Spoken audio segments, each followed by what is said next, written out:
नमस्कार, मैं शालिनी और आप देख रहे हैं द न्यूज 15। चलिए नजर डालते हैं आज की 15 बड़ी खबरों पर। संभल की शाही जामा मस्जिद में 24 नवंबर को सर्वे के दौरान हुई हिंसा मामले में समाजवादी पार्टी के सांसद जियाउर रहमान वर्क को बड़ा झटका लगा है। इलाहाबाद हाई कोर्ट ने सपा सांसद के खिलाफ दर्ज एफआईआर रद्द करने की मांग को ठुकरा दिया है।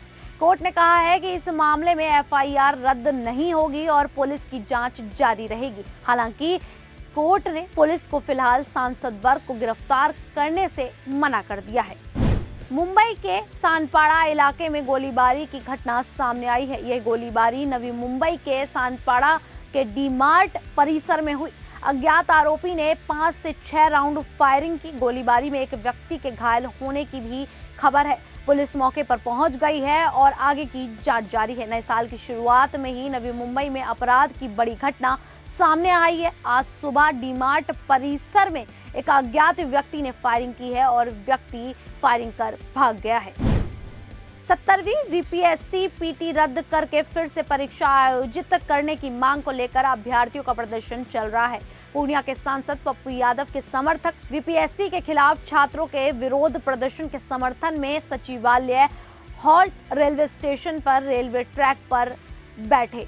अभ्यर्थियों के समर्थन में पूर्णिया सांसद पप्पू यादव ने शुक्रवार को बिहार बंद का ऐलान किया था। पप्पू यादव के समर्थकों ने पटना के सचिवालय हॉल्ट रेलवे स्टेशन पर पहुंचकर ट्रेन को रोका। पप्पू यादव के समर्थक तिरंगा झंडे के साथ पहुंचे हैं। इन समर्थकों ने हाथ में बैनर लेकर वीपीएससी री एग्जाम की मांग की। वहीं पुलिस बल इन प्रदर्शनकारियों को हटाने का प्रयास लगातार करती हुई नजर आई।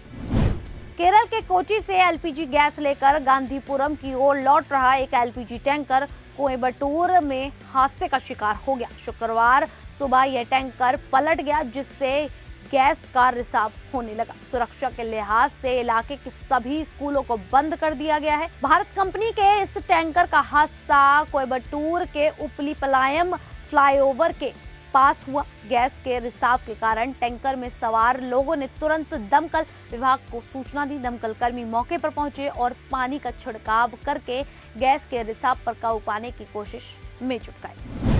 कासगंज के चंदन गुप्ता हत्याकांड में सभी 28 दोषियों को उम्र कैद की सजा सुनाई गई है। 6 साल 11 महीने 7 दिन के लंबे इंतजार के बाद आज सजा का ऐलान हुआ है। 26 जनवरी 2018 को यूपी के कासगंज जिले में चंदन गुप्ता की तिरंगा यात्रा के दौरान हत्या हुई थी। तब से लेकर आज तक चंदन के परिजनों ने लंबी कानूनी लड़ाई लड़ी और आज सजा का ऐलान हुआ है। मालूम हो कि कासगंज में चंदन गुप्ता हत्याकांड के बाद जबरदस्त तनाव फैल गया था। तोड़फोड़, आगजनी और पथराव हुआ था। इस कांड ने पूरे देश में हलचल मचा दी थी। आज इस कांड के केस पर दोषियों को सजा मिली। ऐसे में कोर्ट के बाहर सुरक्षा के पुख्ता इंतजाम किए गए थे। कासगंज में भी पुलिस चौकन्नी है। अमेरिका के कैलिफोर्निया में फर्नीचर के वेयरहाउस पर एक प्लेन क्रैश हुआ है। स्थानीय अधिकारियों के अनुसार लॉस एंजलिस के पास गुरुवार को एक विमान इमारत की छत से टकरा गया। इस हादसे में 2 लोगों की मौत हो गई और 18 अन्य घायल हो गए। मीडिया रिपोर्ट के अनुसार फुलटन पुलिस प्रवक्ता क्रिस्टी वेल्स ने बताया कि यह दुर्घटना स्थानीय समयानुसार दोपहर 2:09 पर लॉस एंजलिस से 4 किलोमीटर दक्षिण पूर्व में फुलटन शहर में हुई। हादसे के तुरंत बाद ही विमान में भीषण आग लग गई और आसपास के जगह को खाली कराया गया। सिडनी टेस्ट में टीम इंडिया पहली पारी में 185 रनों पर ढेर हो गई। मुकाबले में टीम इंडिया ने टॉस जीतकर बैटिंग करने का फैसला किया, जो उनके लिए बिल्कुल भी ठीक साबित नहीं हुआ। ऑस्ट्रेलियाई गेंदबाज भारतीय बल्लेबाजों पर हावी दिखाई दिए। ऑस्ट्रेलिया के लिए स्कॉट बोलैंड ने सबसे ज्यादा 4 विकेट चटकाए। वहीं टीम इंडिया के लिए ऋषभ पंत ने सबसे बड़ी पारी खेलते हुए 3 चौके और 1 छक्के की मदद से 40 रन बनाए। मुकाबले में टीम इंडिया ने नियमित कप्तान रोहित शर्मा को ड्रॉप करने का फैसला किया था। रोहित की जगह शुभमन गिल को प्लेइंग 11 का हिस्सा बनाया गया। हालांकि गिल ज्यादा कुछ खास कर नहीं सके। उन्होंने 2 चौकों की मदद से सिर्फ 20 रन का स्कोर किया। दिल्ली विधानसभा चुनाव से पहले बीजेपी प्रदेश अध्यक्ष वीरेंद्र सचदेव से जुड़ी बड़ी खबर सामने आ रही है। सूत्रों के अनुसार सचदेव दिल्ली विधानसभा चुनाव नहीं लड़ेंगे। गृह मंत्री अमित शाह के साथ बैठक के बाद पार्टी ने ये बड़ा फैसला लिया है। वीरेंद्र सचदेव दिल्ली बीजेपी अध्यक्ष के तौर पर चुनाव की जिम्मेदारी निभाएंगे। बॉलीवुड में प्रोड्यूसर दिनेश विजान ने साल 2018 में अपने हॉरर यूनिवर्स की शुरुआत की थी। उनकी पहली हॉरर कॉमेडी फिल्म स्त्री थी, जिसमें राजकुमार राव और श्रद्धा कपूर ने धमाल मचाया। इसके बाद से दिनेश ने अपने हॉरर यूनिवर्स को काफी आगे बढ़ा लिया है। उन्होंने भेड़िया, मुंजिया और स्त्री 2 जैसी बढ़िया फिल्में दर्शकों को दी। इन सभी फिल्मों को ऑडियंस का प्यार मिला है। इसी चीज को देखते हुए दिनेश विजान ने अपने बैनर मैडॉक फिल्म्स के तले 8 नई फिल्मों को बनाने का ऐलान किया है। साल 2025 में ही मैडॉक फिल्म्स के तले 3 बड़ी फिल्में थामा, शक्तिशालिनी और चामुंडा बन रही है। पिछले साल इन तीनों फिल्मों की चर्चाएं हुई थी। थामा के साथ आयुष्मान खुराना दिनेश के हॉरर कॉमेडी यूनिवर्स में एंट्री करने वाले हैं, तो वहीं रिपोर्ट्स के मुताबिक आलिया भट्ट को फिल्म चामुंडा में देखा जाएगा। अब मैडॉक फिल्म ने अपने ऑफिशियल इंस्टाग्राम अकाउंट से अब 2025 से 2028 तक का लाइनअप रिवील कर दिया है। एक्टर और कॉमेडियन कीकू शारदा को कौन नहीं जानता। The great Indian Kapil show और FIR में अपनी कॉमेडी और पंच लाइन को लेकर ये काफी पॉपुलर हैं। कीकू स्टैंड अप कॉमेडी करने में माहिर हैं, तो वहीं दूसरी तरफ एक्टिंग भी करना चाहते हैं। हालांकि कीकू अंग्रेजी मीडियम और हैप्पी न्यू ईयर जैसी फिल्में कर चुके हैं, पर और भी फिल्में करने को लेकर कीकू ने अपनी इच्छा जाहिर की है। उन्होंने कहा, अभी तक स्क्रीन पर मैं कॉमेडी करता नजर आया हूँ। काफी कॉमेडी अब तक मैं कर चुका हूँ।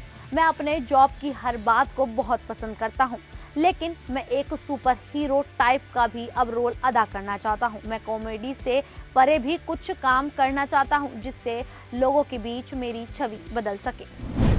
लोकसभा में नेता प्रतिपक्ष राहुल गांधी ने शुक्रवार को भाजपा पर गंभीर आरोप लगाए। उन्होंने भाजपा को देश के युवाओं के भविष्य से खिलवाड़ करने और उनके अधिकारों का उल्लंघन करने का दोषी ठहराया। राहुल गांधी ने अपने एक्स अकाउंट पर एक पोस्ट शेयर करते हुए कहा कि भाजपा युवाओं के भविष्य को बिल्कुल एकलव्य की तरह नष्ट कर रही है। उन्होंने आरोप लगाया है कि सरकारी भर्ती में हो रही विफलता और भर्ती प्रक्रिया में गड़बड़ियां युवाओं के लिए बड़ा अन्याय है। राहुल गांधी ने आरोप लगाया है कि पहले तो भर्ती प्रक्रिया ही नहीं होती थी और जब वैकेंसी निकलती है तो परीक्षा समय पर नहीं होती है। अगर परीक्षा हो भी जाती है तो पेपर लीक करवा दिए जाते हैं। यह युवा इन समस्याओं के खिलाफ न्याय की मांग करते हैं तो उनकी आवाज को बेरहमी से दबा दिया जाता है। कांग्रेस का जय बापू जय भीम जय संविधान अभियान आज से देश भर में शुरू हो गया है। अभियान का समापन 26 जनवरी को डॉक्टर भीमराव अंबेडकर की जन्मस्थली मध्य प्रदेश के महू में होगा। इस अभियान को 27 दिसंबर से ही शुरू होना था। साल 1924 में हुए कांग्रेस के बेलगांव अधिवेशन के 100 साल पूरे होने पर 26 और 27 दिसंबर को पार्टी ने विशेष अधिवेशन रखा था। तय तारीख पर अधिवेशन शुरू हो गया था, लेकिन पूर्व प्रधानमंत्री डॉक्टर मनमोहन सिंह के निधन के बाद शाम को अधिवेशन रद्द कर दिया गया था। साथ ही अभियान की तारीख भी आगे बढ़ा दी गई थी। अभियान के बारे में कांग्रेस महासचिव जयराम रमेश ने बताया था कि महात्मा गांधी की विरासत और संविधान को बचाने के लिए हर ब्लॉक, जिले और राज्य में रैलियां की जाएंगी। जरूरत पड़ने पर अभियान 26 जनवरी के बाद भी जारी रह सकता है। कांडासर और नागेश के बीच नक्सलियों और फोर्स के बीच मुठभेड़ की खबर आई है। इस मुठभेड़ में एक नक्सली का शव बरामद होने की पुष्टि हुई है। हालांकि आधिकारिक पुष्टि अभी बाकी है। जानकारी के मुताबिक 2 से 3 नक्सलियों के मारे जाने की संभावना जताई जा रही है। यह मुठभेड़ Gariaband E30 young platoon CRPF और SOG नुआपाड़ा के संयुक्त ऑपरेशन के दौरान हो रही है। मुठभेड़ के बाद फोर्स को एक नक्सली का शव मिला है और जंगल में सर्चिंग ऑपरेशन अभी भी जारी है। ऑपरेशन के दौरान रुक रुक कर दोनों तरफ से गोलीबारी हो रही है, जिससे क्षेत्र में तनावपूर्ण स्थिति बनी हुई है। अभी स्थिति पर कड़ी नजर रखी जा रही है और मुठभेड़ के संदर्भ में और अधिक जानकारी की प्रतीक्षा की जा रही है। संभल में 24 नवंबर को हुई हिंसा के दौरान हिंदूपुर खेड़ा इलाके में एसपी के विश्नोई पर गोली चलाने वाले आरोपी तिल्लन को पुलिस ने गिरफ्तार कर लिया है। आरोपी के दिल्ली के लक्ष्मीनगर और जहांगीरपुरी में होने की लोकेशन मिली थी। लगातार ट्रैकिंग के बाद पुलिस ने एसपी पर गोली चलाने वाले आरोपी को दबोच लिया। एसपी के विश्नोई ने मीडिया से बातचीत में कहा कि हिंदूपुर खेड़ा में जाते समय एक युवक ने छत से फायरिंग किया था। खुफिया विभाग और इंटेलिजेंस की जांच पड़ताल के बाद गोली चलाने वाले शख्स का नाम तिल्लन सामने आया। आरोपी के दिल्ली स्थित जहांगीरपुरी और लक्ष्मीनगर में होने की सूचना मिली थी। ट्रैकिंग के बाद आरोपी को गिरफ्तार किया गया और गिरफ्तार किए गए आरोपी से 12 बोर का तमंचा और कारतूस बरामद हुआ है। नए साल के जश्न के दौरान न्यू ऑरलियंस में हुए आतंकवादी हमले के बाद अमेरिकी राष्ट्रपति जो बाइडेन ने आईएसआईएस को लेकर सख्त चेतावनी दी है।